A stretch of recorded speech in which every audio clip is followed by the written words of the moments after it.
All right, so let me go ahead and share the screen as we start on chapter 11 here. Okay, so we are starting with chapter 11, which deals with local government here. Okay, all right. So we're going to take a look at local government here this week. And local government is definitely one of the more interesting chapters within this book. I know I usually say that about everything, but local government is very interesting because I've been teaching both federal and Texas/state government for, like I said, I think this is my 6th year teaching these classes. And so what I've noticed is that when I'm teaching federal government 2305, I've noticed that there's not really hardly any mention of local government. It's barely mentioned on one slide in chapter 3 when we're talking about federalism. This is in the federal government class. Barely a mention of local government, which is interesting because local government actually has a lot of importance within our American political system here. We've talked about how that, America was founded upon this idea of local government and having local control. I mean, that's, one of the main reasons as to why you had some of these, whether it was the Pilgrims or the Puritans a little bit later, were wanting to kind of do things their way, right? They were wanting to set up their own systems of government for how they wanted for government to operate, right? And of course, we saw that one of the major reasons for both the United States Revolution and the Texas Revolution was because there was a difference of opinion about how local government's role within the government of Great Britain and the government of Mexico, respectfully, I'm sorry, not respectfully, what's the word I'm looking for? Well, those two, of course, were the two major bodies of government that underwent those two revolutions by the American colonists as well as the Texas colonists, right? So with that being said, the fact that local government was so important for these two groups that they fought a revolution to maintain that local control and decide for themselves how they were going to govern themselves, that should tell you just how important local government is, right? So there's the historical aspect for local government. Now, what we're going to delve into here within this chapter is we're basically going to be taking a look at at first two main aspects of local government, and then we'll take a look at the third main aspect here. Okay, so by the end of this chapter, you should be able to describe the nature of county government. This is the first major level of local government that we're going to take a look at. We're going to take a look at counties. So describe the nature of county government in Texas and the relationship of counties to state government. All right, so we're going to take a look at why do we have counties? What are the responsibilities of counties? And what are their relationships to the state government? Is there a lot of leeway with how counties operate in relation to the state government? We're going to take a look at those interesting questions. Next one is discuss the nature of city government in Texas and the distinctions between home rule and general law cities among the forms of government, especially council manager and mayor council. So city government is a little bit more complex because there are a variety of different ways that cities can operate, right? Or you could also call this municipal government. Municipal is another term for city, right? So if you've heard the word municipal, that means, that basically should mean city to you, right? So we're going to take a look at how city governments are set up, right? The differences that we see amongst different cities and differences between cities and counties, right? And so we'll take a look at home rule and what allows for cities to have differing setups, right? We're also got the third, so that's the second one, right? So the first one is county government. The second one is city government. The third level of government we're going to take a look at is special districts, right? So understand both the advantages and disadvantages of special district government in terms of democratic theory. So we're going to take a look at what a special district is. I mean, it basically defines itself, right? It's a specialized unit of government that is involved in a very specialized type of responsibility. So school districts are always the most commonly thought of when we look at special districts because their responsibility is for educating, students in the K through 12 setting, right? So that doesn't mean that there aren't other support staff that work in the schools, but they're there for the main reason of educating students, right? So everything that all the other professions that go into working in a school, their main responsibility is upholding the educational system, right? So we'll talk about that here. Recognize the fiscal and other issues facing all local governments in Texas. So we will take a look at how local governments are able to operate through the ad valorem local local property taxes, and why, as we'll talk about later on, how that recent proposed amendment to the Texas Constitution, which passed, what it's going to do for for property taxes moving forward and things like that. And we'll talk a little bit more about that also in one of these next chapters that deals with financing and understand leadership in local governments. We'll talk about who tends to serve in local government, and take a look at some of these these positions, and why do people get involved in local government, right? So we'll take a look at that here. And the good thing about this chapter here is that because we are in a part of the state where there are a bunch of cities, we see lots of local government everywhere, right? There's a bunch of cities, there's a bunch of communities, there's a bunch of school districts, right? Like just in South Texas, there's here in the Valley, there's probably over 30 school districts. So now, of course, if you, I'm sorry, I didn't forget to sound so phone, sorry about that. So of course, if you go into a bigger city, of course, you're going to see a lot of school. You're probably going to see a lot of schools, but are you going to see as many school districts? Maybe like in the DFW area, because there's a bunch of communities over there. So yeah, you would definitely see a lot of school districts over there as well. But here, since we're not quite as big as them, but we definitely do have, a lot of school districts, because we have a lot of, we have a lot of cities, both large and small here. But anyway, let's go ahead and continue. Okay, all right, so local government. So where did we start seeing local government really, really pop up in terms of those day-to-day responsibilities of government? Well, this should sound a little bit familiar, because we covered this in chapter 8 when we were talking about the administrative state, right? We saw the increase in urbanization since World War II. We started to see, cities really start to rise in population. And we see this in Texas as well, right? This is during the time, the aftermath of World War II, we start to see the major Texas cities really, really explode in growth, such as Houston, Dallas, San Antonio. And now in more recent years, Austin has also joined that group. In terms of just the overall, size and density of these cities. And of course, there was the lack of city regional planning, right? And we run into this a lot in cities here in Texas, right? Because unfortunately, we've had a situation where the population has just continued to increase, and it's really outpaced the rate of infrastructure. What I mean by this is that, and you all know what I'm talking about, right? You if you live here, you've seen that here we have the Interstate 2, right? We've got the expressway, the highway, different interstate. You see how like it's just it can't support the number of people that have moved here in all these recent years. And of course, they've been making additions to it, right? Part of that, of course, is because we just recently, a couple of years ago, we were able to receive that interstate designation. So now, the expressway here can tap into that federal funding.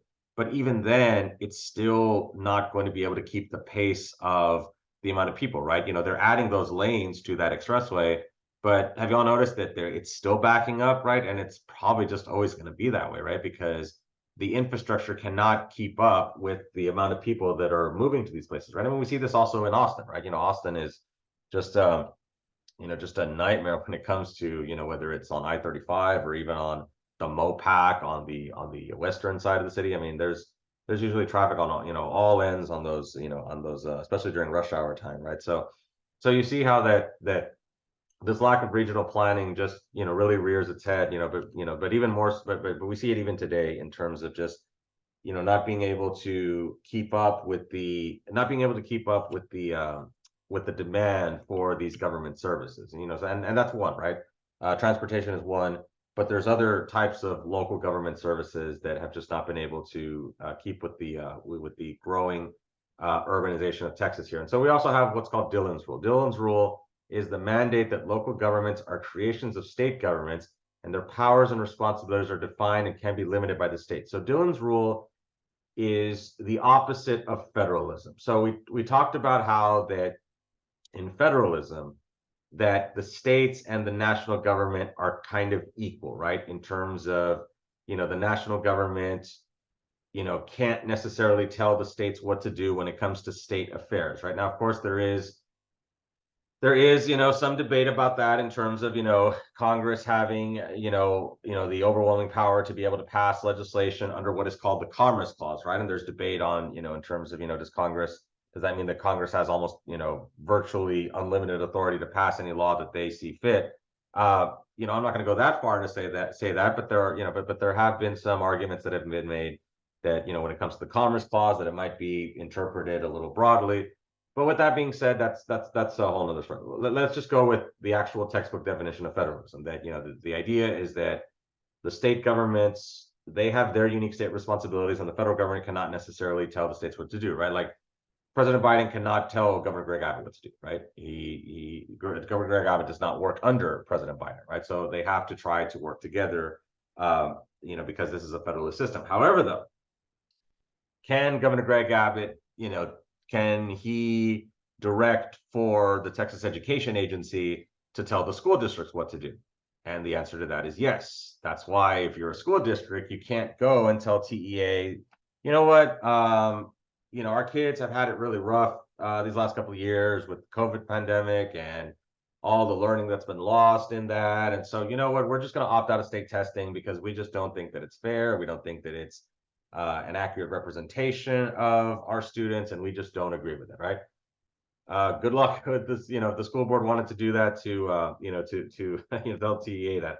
In fact, even more recently, we've seen that the Texas Education Agency was responsible for taking over a school district, right? They have, if you all have read about what's going on in Houston ISD, right? This has been going on for a couple of months already when TEA decided to take control of the school district because of, failing academic standards. And so, so the state can go into local governments and they can tell them what to do. Another example, of course, we saw was at the beginning of the COVID pandemic, when you had Governor Greg Abbott that was not allowing for local governments to be able to go against the emergency powers orders that Governor Abbott was instituting because of the COVID pandemic. And there was some disagreement from local governments, right? Like I know, like in Harris County, the current judge there, Lina Hidalgo, she was having disagreements. You can look this up online; it's all there.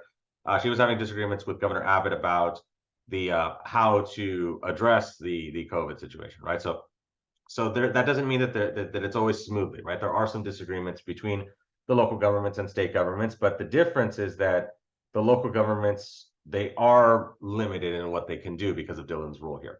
Conservative state versus liberal cities, right? So I just gave you all a great example of that, right? That if you have Republicans in power at the state level, but what happens if you are going up against the municipal governments and the county governments of these liberal cities and liberal areas? So again, I just gave you all a great example, right? Harris County is, there are, they are a Democrat area, right? Not by a lot. There are still a lot of Republicans that are in Harris and most likely in Montgomery County, which is north of Harris. That's where the Woodlands and Conroe is. That's a very conservative part of the state. But that doesn't mean that there aren't going to be disagreements, right? When you have, especially with the way politics are so polarized today, you're going to have these disagreements. And so you do see this happen from time to time where the conservative state government will, lock horns with the liberal cities and liberal counties, but the state government is always going to win out because of Dillon's rule, like I said. And then, of course, all politics is local, right? This is a great phrase. This is a great phrase when discussing American politics in terms of, this idea that, national issues, yes, national issues are important, but they have to start from somewhere, right? And these local politics are extremely important, especially in your more rural areas, right? Like where you don't have too much national or even state presence, right? We're going to talk about how for some of these county governments that, the county government might be the only form of government that, these people might end up seeing, right? In some of these rural parts of the state, because again, even though Texas has become a lot more urbanized in probably the last half of the century, it doesn't mean that there aren't still a lot of rural areas in the state, right? I mean, I drove through a lot of the rural areas this past summer when I went through from Dallas to Abilene and then going up to Lubbock and Amarillo, and then from Amarillo down south to San Antonio. I was able to drive a good portion of the rural parts of the state. And yeah, there's hardly anybody lives out there, but there are people that live out there, and their issues are important, and they're just as important as anyone that lives in the city, right? So we have to look at the importance of rural government and rural people within these areas, and to see that that their politics is also just as important, right? It doesn't get heard as much because they're out there, unfortunately, in the middle of nowhere, but their politics are just as important, right? So let's continue, right? So let's talk about counties here really quickly. So let's talk about where counties started and what is their what is their importance here, right? So let's take a look at the historical and legal background of counties, right? So Texas has the largest number of counties in the country with 254 counties, right? So there are currently 254 counties in the entire state. Now, a lot of these counties are dominated by what is called empty space politics, in which county government, I was talking about this right now, right? That county government is a dominant force in rural areas, but lacks the flexibility to accommodate urban problems, right? So the empty space politics discusses the politics of these rural areas because there's a lot of empty space in those areas, right? So because there's not, in some of these counties, they might just have one small town, I drove through one of those counties. Like I said, I drove through several of those counties, this past summer, and it's just interesting to see how, like I'll drive through the county seat, the county seat is basically the county capital. So for us here, for Hidalgo County, the county seat is Edinburgh, right? And depending on, where you live, that'll determine on what your county seat is, right? But I drove through some of these county seats in some of these rural counties, and it's just insane how tiny the town is, right? You see the courthouse there, and the courthouse is small compared to some of these larger courthouses, like in Harris County or even Hidalgo County, right? The new courthouse is massive. But in some of these really small counties, obviously, of course, the courthouse is going to be very, very small. Because there's not enough people there, there's not enough businesses, not enough court business happening in those small areas, right? It's mostly just for record keeping, especially like for ranches or things like that in the rural counties.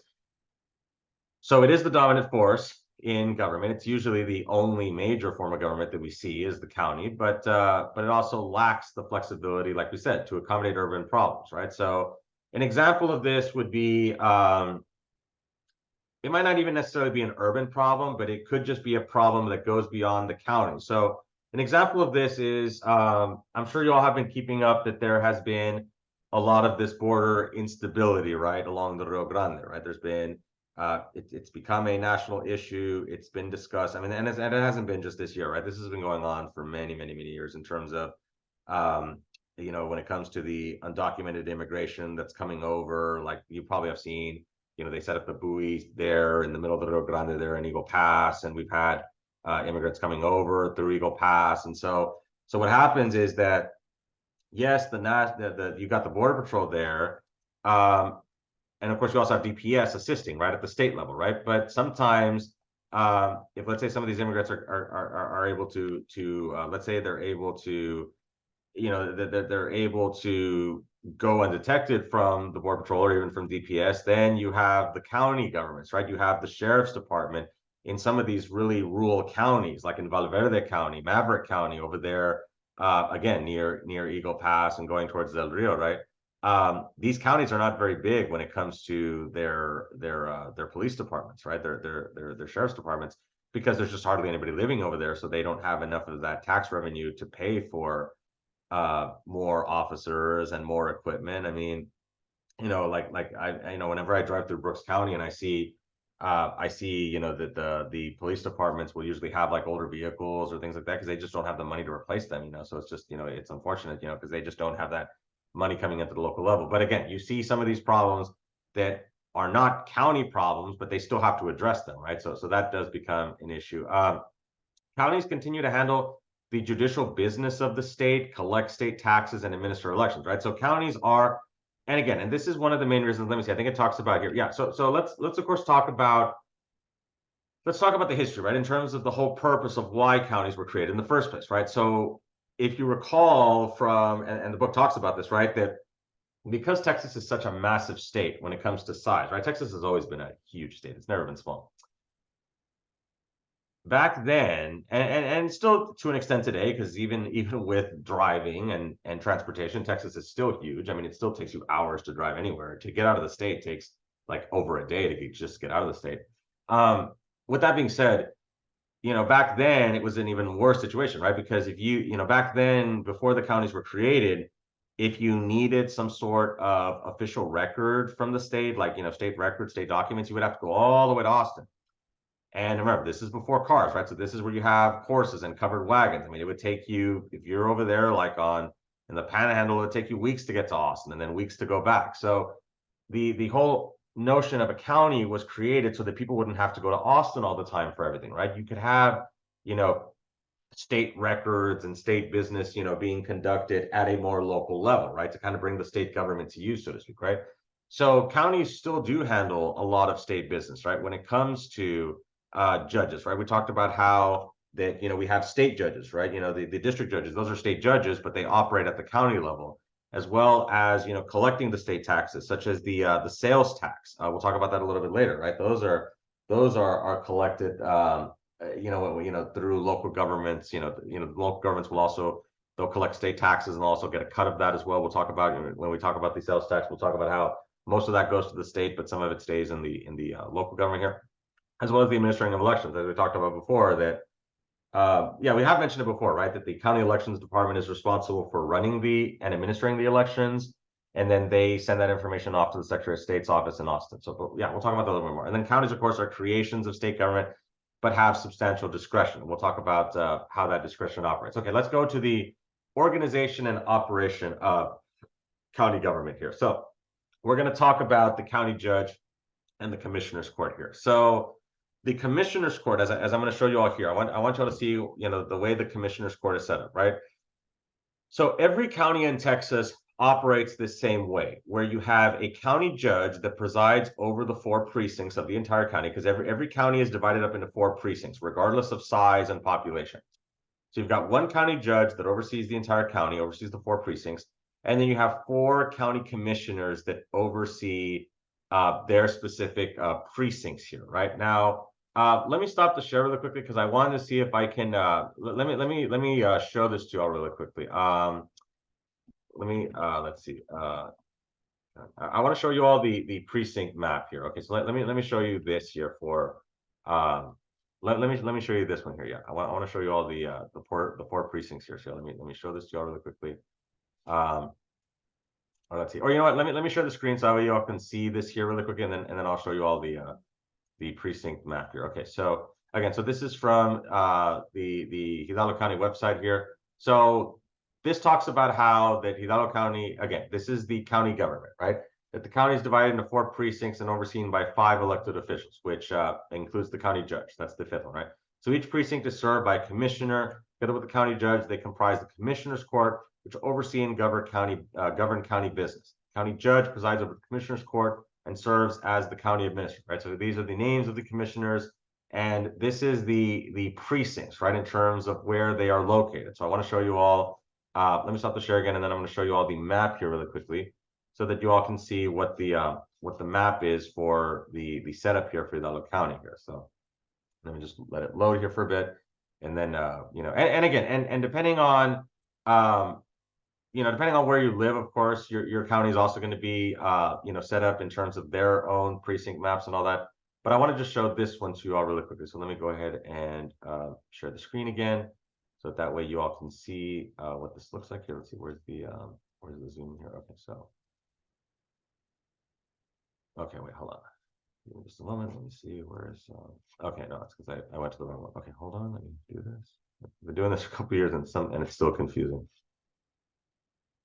Okay, so I want you all to see, this is the map, right? Okay, so this is the map of Hidalgo County, right? Okay, so these are the precincts here for Hidalgo County. So right, we've got precinct number 1, which is over here on the eastern side of Hidalgo County, which is comprised of, you know, your Westlaco, Mercedes, you know, Donna, all the way over here to Alamo, as well as the Delta communities such as Edcouch, Elsa, La Villa, as well as, let's see, Monte Alto, I think they're in the other precinct. No, they're over here. Monte Alto was over here. So this is basically just the eastern half of Hidalgo County. Okay. All right. Then precinct 2 is towards the south over here, right? So this includes communities like Hidalgo, as well as, you know, Las Milpas over here, South Far. And then, of course, we go to San Juan, Alamo, and then McAllen here is part of precinct 2. Okay. Precinct number, let's see, then precinct, I think, yeah, precinct number, let's go with precinct 3. So precinct 3 is on the western edge of Hidalgo County. This includes communities like Mission, Palmhurst, Alton, Palmview, going west towards Benitas, La Jolla, all the way to Sullivan City. So this is, as well as Gran Genio. This is the western part. So precinct 3 is the western half of Hidalgo County. Precinct 1 is the eastern half. Precinct 2 is the southern half, and then the northern half, which includes North McAllen as well as Edinburgh. This is precinct 4, okay? And this includes also some other communities like Fayetteville and even up here to Lynn San Manuel, and because nobody really lives up here in these sections here, right? Now, what I also want to mention to you all here, and I'm sorry that it keeps loading. Of course, this is the listing of the names of county commissioners, like we mentioned: Richard Cortez, county judge; David Fuentes, your precinct 1 commissioner; Eddie Cantur, precinct 2; Ever Villarreal, precinct 3; and Eli Torres, precinct 4. So these are your county commissioners as well as your county judge. Again, for Hidalgo County, every county is going to be different in terms of who their judges and who their commissioners are. Now, what I want to mention to you all as a good example, because the reason why I like showing this one is because of the way the precincts are set up. Notice how that the precincts are set up in a way where, have you noticed that McAllen is kind of caught in the middle of two precincts? That, McAllen is the largest city in the entire county, right? Edinburgh is second. But notice how that McAllen is not just its own precinct itself, right? Could you imagine, let me ask you all this question. Like, notice how these precincts are set up this way, right? Now, this area right here, this is the epicenter of the population of the entire county, right? This is where most of the population of the county is situated in, right? Now, have you noticed that the 4 precincts all bisect here, right? 3, they all bisect here in this middle. They all meet here in the middle. This is not a coincidence, because the precincts, just like how we talked before about, because think about this, right? We talked in some of the previous chapters how that, like, these state rep districts and these state senate districts, they have to try to be almost equal in population, right? The 1 person, 1 vote rule. Could you also make an argument that also should apply to county government too, right? That all 4 of these precincts should be somewhat equal in population. I think that makes pretty logical sense, right? You would want for the precincts to all be in somewhat equal population, because you wouldn't want for one precinct to have, more population than the others, right? I know that if I was a county commissioner, I certainly wouldn't think it'd be fair if, let's say, my precinct had like 1 million people and the other precinct had like 100,000. I certainly would feel that wasn't fair, right? You would definitely want to kind of balance out the work, so to speak. If we're just looking at representation just based on your job, right? Because I'm thinking, like, as an administrator, if I was an elected official, I certainly would want for my 3 other compatriots to also share in the pain, so to speak, right? To share in the work, right? Hey, if I got this many people, you better have that same number of people too, right? Because we're all supposed to be equal here. So, but yes, so it makes sense that the lines are drawn this way, so that you don't just have one person having all of McAllen, Mission, Edinburgh, and Far, right? I mean, that would be, it wouldn't be fair for someone to just have just the ranch land over here, right? If there was one district that was just up here, right? You couldn't just cut it in half, right? Because the population is not equally distributed like that, right? Because then that'd be nice. They wouldn't have to do anything. So does that kind of make sense in terms of like what we're talking about here in terms of how the districts are set up this way, that they have to be roughly equal in population, right? I think that does make sense in terms of why it's set up that way, right? So I wanted to show you all the map really quickly. So with that being said, let's go ahead and continue now as we wind down here. I have about 20 minutes left, so let's go ahead and continue here. Let's go back to the county commissioners court, right? So I wanted to show that to you all really quickly first, so that you all could see what the map looks like here in Hidalgo County. So with that being said, so again, we've got the judge that oversees all the 4 precincts, and we got the commissioners that are from their specific precincts, and we've got the commissioners court, which is comprised of all 5 of them, and they are responsible for what you're going to see here is that one of the major responsibilities that the counties are responsible for is for road maintenance. You've probably seen a lot of these, maybe not a lot of them, but if you've ever stopped to look at, some of these, county trucks, they're usually going to be construction trucks, right? So the road crew and setting up, county roads is one of the most important responsibilities that the county has, right? And we're going to take a look at some of these other positions here that operate on a county-wide level, such as the sheriff, the district clerk.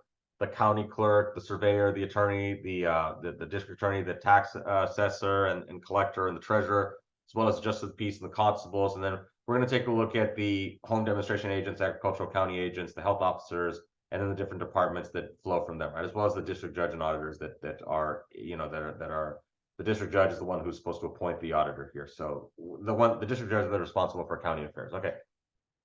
Now, this is just a broad overview of this. Some of this is a little bit more,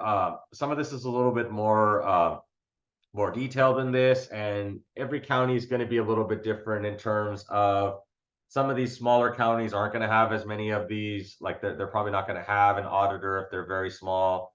They might not have the treasurer because maybe because again, there might not be the need for one person to handle the money, so to speak. It might be something that could be kind of hand off. Maybe the tax assessor can do it or something like that. And in smaller counties, sometimes the sheriff is the tax assessor. So again, depending on the size of the counties, that'll also determine, so the setup is the same in terms of the 4 precincts and the county judge, but then from there might be a little bit more leeway here. Okay, so let's go ahead and go back here so we can discuss this further. Okay, so anyway, so we talked about the commissioner's court, right, in terms of their setup and what they're responsible for. Now, keep in mind that counties have an absence of home rule. We'll talk about home rule when we get to the cities next time. But the counties do not have this home rule setup in that every county in Texas has to have the same type of setup at the top here, right? And for the most part, most of this is also the same. They have to have one county judge that oversees all of the 4 precincts, and they have to have 4 county commissioners. Each of the counties in Texas is going to be divided up through these 4 precincts, right? Again, the uniformity in county organization, like we talked about, that's the way it's set up, right? So there's also partisan elections for county judge, the 4 county commissioners, and other officials. So we're going to be coming up on the primary season here in Texas the first week in March. And if any of you all are ever going to vote in those primaries, you will notice that there are going to be county elections for these positions, right? So Richard Cortez, the current county judge in Hidalgo County, is an official Democrat. Same thing with these other county commissioners. They are officially affiliated with these political parties. Sheriff Guerra is a Democrat, right? So these county-wide and precinct, these county elected officials run as partisans, right? There's even other positions that aren't affiliated with the county government themselves, but they are county-wide positions, such as the county chair, the county chairperson for the Democrat and the Republican side. We'll talk more about that when we get to the political parties and elections chapter. But you also vote for them in the primary election, depending on if you're voting in the Democrat or the Republican one, right? And then county judges, again, selected at large elections. What an at-large election is basically it's at-large depending on the size of the entity, right? So if it's a county position, then it's a county at-large, meaning that everyone in that county can vote in that county election. So I can't vote in a Cameron County election because I don't live in Cameron County, right? Or they can't vote in Hidalgo County if they don't live here, right? So I can, so because I'm registered to vote in Hidalgo County, I can only vote in the Hidalgo County election. And so that's an at-large one. So anyone that's registered to vote in Hidalgo County can vote in that county-wide election. Now the precincts are different, right? Again, you all saw the map, right? Depending on where you live, that's going to determine which county commissioner you are going to be able to vote for, right? So I live in precinct 3, so that will, so that's going to be my commissioner that I'm going to be, that's the commissioner's race that I'm going to be a part of. And precinct 3, the line is right there in between McAllen and Mission. So every day when I go, because I live in Mission, and then I go to one park here in Mission, and then I go to a park in McAllen. So every day I'm constantly crossing the precinct lines. It's kind of interesting. You don't think about that. But I am constantly crossing those precinct lines every day here. So when I go do my exercise, okay. Let's see. So we got about 15 minutes left. Let's see how much more we need to do. Okay, let's see if we can kind of go through this here. Yeah, we'll try to get through. I think we can try to get through the counties here today. Okay, so let's okay, give me just a moment. Hold on.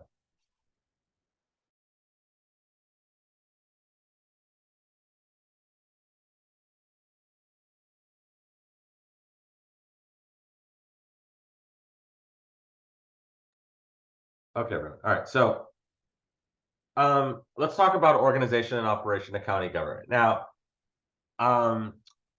Apportionment, of course, and gerrymandering is something that we've discussed it before. We discussed it before in the legislative chapter.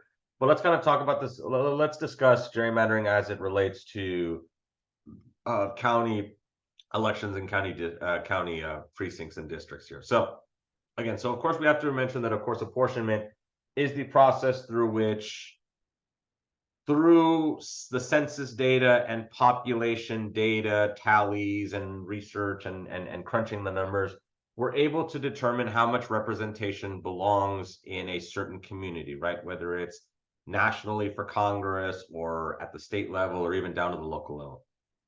And the idea of apportionment does lead to this concept of redistricting, right? Where you have to redraw the districts to match that appropriate type of apportionment, right? And so what happened, and I've mentioned before that redistricting doesn't just happen at the national or even state level, it also happens at the local level. This is why I'm no longer a precinct chair, because the districts were redrawn in terms of where I live. And so I had this one other gentleman, because I was a precinct chair for one of these precincts, but then the other gentleman, he got drawn out of his district and then it went into mine. And so it was just an issue. But anyway, but that being said, I mean, it's not a problem. I didn't have time to be, I didn't have the time to devote to it anyway. But with that being said, so then of course we have gerrymandering, of course, which is where the districts are drawn in a way to give a certain political advantage either to a certain group or certain political party. And so previously, the districts in the counties were drawn previously by county road mileage rather than population. So it was dependent on the number of county roads, and that was how districts were drawn up. Now, of course, we have to remember that this was deemed unconstitutional in response to the Baker v. Carr case in 1962, which determined the one person, one vote idea, right? That you can't have districts that are not even when it comes to population. So population is what determines the districts. Remember, going back to the map that I showed you all, right? That the districts are drawn in a way to where the 4 precincts are going to have roughly equal the same amount of population across the entire county, right? That's why they kind of all meet in the middle there in the McAllen, Edinburgh, Mission, FAR area, because that's the epicenter of the population, right? It wouldn't be fair to just have all 4 of those cities be one district, right? Because then the other districts would be way less populated, right? So the county commissioners drew the county precinct lines, and it was done in a way. And so the Avery versus Midland County case basically applied the Baker v. Carr principle to local and county governments, right? Where now not just the Congress lines, but also the county lines also had to be drawn up based on population through the one person, one vote rule, which now applies, the Avery versus Midland County case now applies it to local government here. So, taking a previous case and now applying it to local governments. Okay, so with that being said, let's go ahead and continue here. So, okay. So let's talk about the organization and operation of county government with the Commissioners Court. Let's talk about what the Commissioners Court does. So they're more like a city council than a court, as opposed, because when we think, even a county judge, while technically is a judge, they're more so like a mayor. They're more so like a governor, so to speak, right? They're the chief administrator of the entire county. And yes, they can engage in some judicial actions, being like a notary and notarizing, documents or things like that. But for the most part, the county judge is more of an administrator, so to speak, right? So again, the county judge leads the commissioners court, as well as we have the 4 county commissioners. They make up the rest of the commissioners court. And so the responsibilities that the commissioners court is to set the tax rate for the county in terms of how much taxes are we going to be paying at the county level. Because and as we'll talk a little bit more when we get to the state budget chapter, we're going to talk about how there's all kinds of different taxes, right? We've got our federal taxes when it comes to the income taxes that we pay in April, or if we're lucky enough to get a refund. I'll probably never get a refund ever again, as well as the payroll taxes that we pay out of our checks every time we get paid, right? And then of course we also have the state taxes. The sales tax is one of them. And of course, that's a hybrid because it's mostly state, but also local.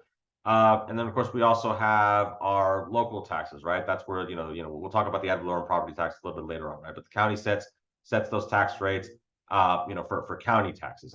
Exercises discretion in administration of state programs. So again, the states will have programs that are run by the state, or that they're funded by the state, but then they are administered by the county, right? And so the county does have some discretion in terms of how to use that money, again, depending on how much discretion the state wants to give the counties. Not all money that the state is going to provide to the counties is going to have the same level of discretion. But I just want for y'all to understand that the counties will have some of that discretion in terms of how money is spent, in some cases, what the money is going to be spent on.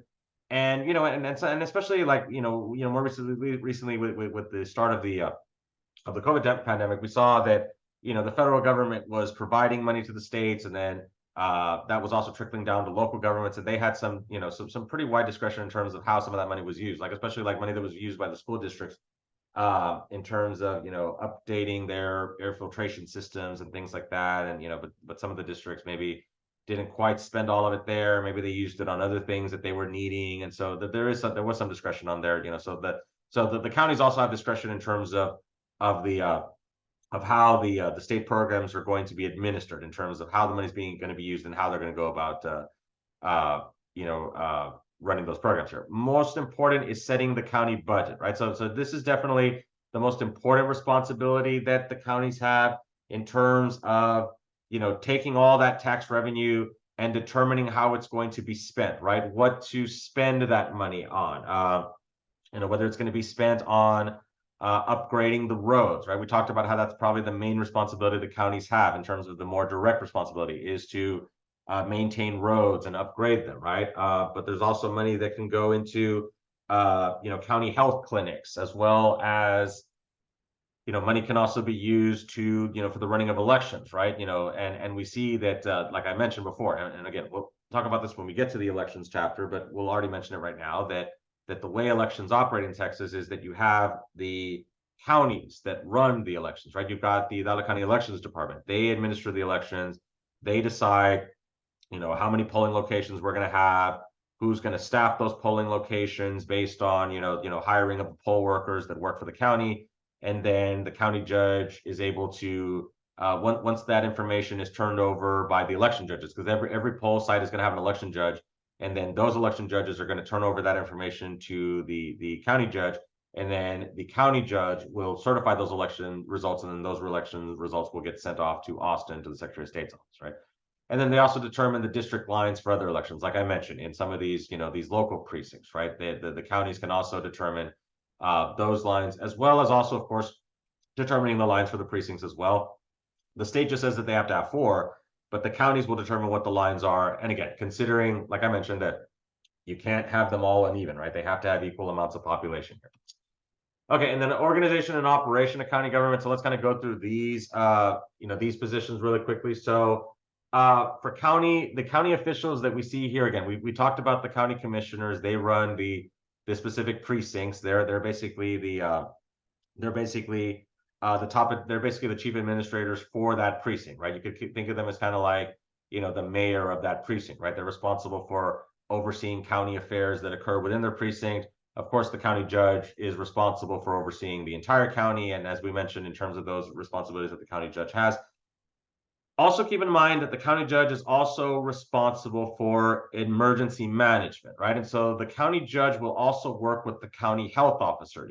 Most people didn't even know that there was a county health officer before COVID started, right? But if you all recall, during the early days of the pandemic, we would get press conferences from the county judge in collaboration with the county health officer. The county health officer is usually a practicing medical doctor in the region, who also contracts out with the county to basically, they're kind of like the top county health advisor, so to speak, right? Kind of like how you might see how like for school districts, they might have a district, like they might have a school district lawyer that advises the district on legal affairs, where they contract out. So it's the same thing with the county health officer. They'll contract out with one of these medical doctors that will provide medical guidance for the for the county, right? So the county judge is responsible for engaging in responding to emergency management, and not just with COVID, but also because we live in a hurricane-prone area.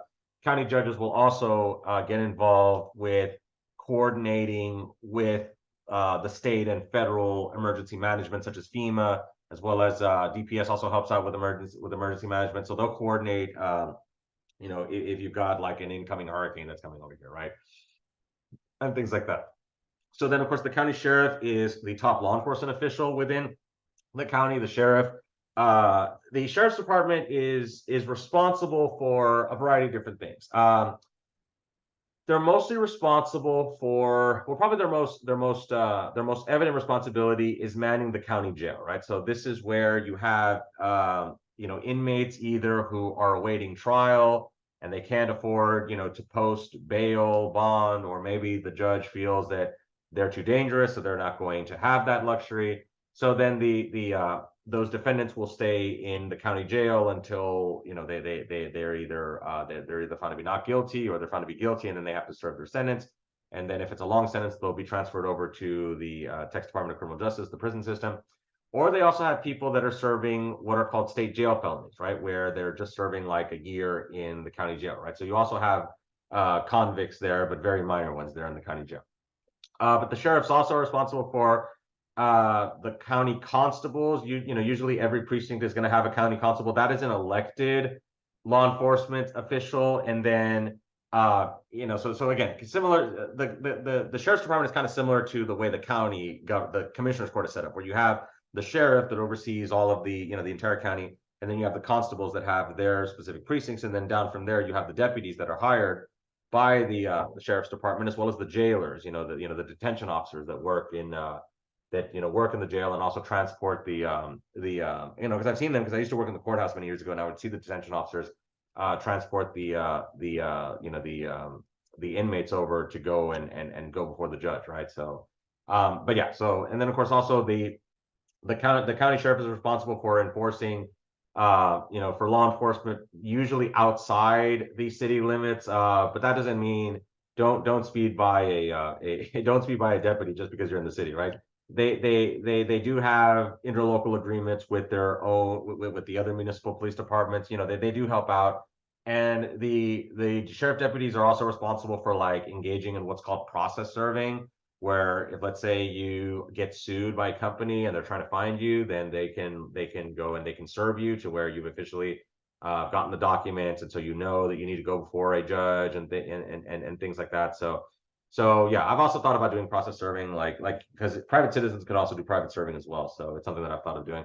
The county clerk, as well as the district clerk. Let's talk about these two people. So these are basically the top record keepers within the county. The county clerk is responsible for the record keeping of the county. So this would be like the deeds, the birth certificates, the death certificates, the marriage certificates, county records. They're the top records administrator for county records. And then the district clerk, which is not mentioned here, but the district clerk is also another county-wide official. They are responsible, and this is the department I used to work for. They are responsible for the record keeping of the district courts, right? So your district judges, they have their own, they have their own record keepers when it comes to the district clerk. That's a district clerk's office. The county assessor, the collector of taxes. This is, of course, the office that's responsible for the collecting of the property taxes.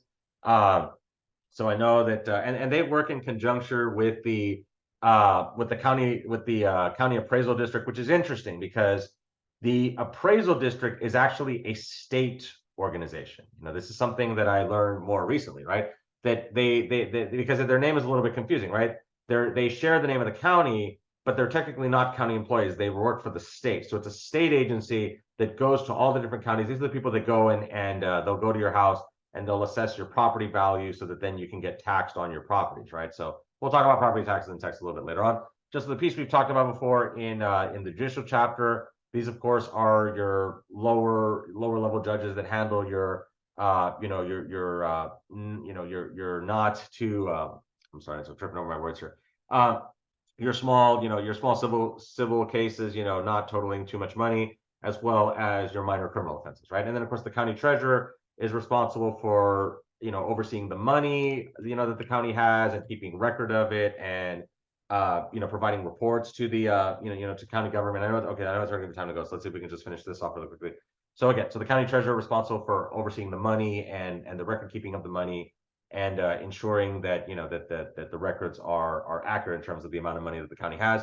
And then in some smaller counties, not here in Hidalgo County, because the districts, um, that this is more so in smaller, more rural counties that don't necessarily have cities either in the county or in their general or in their general area.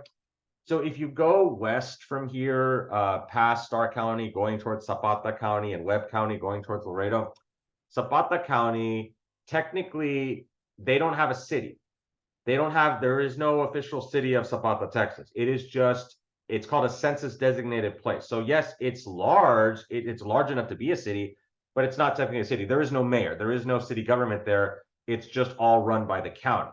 So in that sense, you also have the county school district there. It's about the county district. Also in Webb County, there's also a Webb County school district. That includes small towns like Redondo City, Oilton, Bruni, and those are also run consolidated into a county district, right? So you do have county superintendents, but again, in these smaller counties where they don't have cities either in the entire county or close by.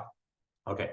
Then in larger counties, and Hidalgo County is an example of this because we do have a county elections coordinator. We do have a county elections department that administers these elections, as we mentioned.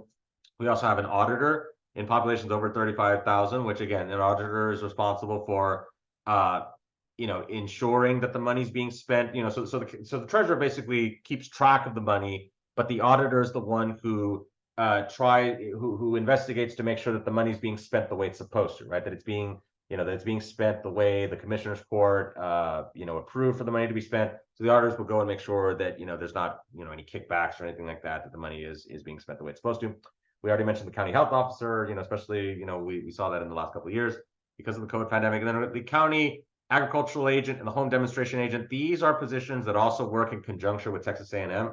And this is mainly for to assist with farming and ranching outside of the city limits, more towards the rural parts of the county, as well as assisting with the people's houses and the people that live out on those ranches and those farms, and try to assist them with their housing needs and things like that. So this is in a nutshell what the organization operation of county government is. So okay, we can talk a little bit about this next time, okay? Because I don't want to keep you all too much here. Okay, so we'll stop the share here. Let me go ahead and stop the record here.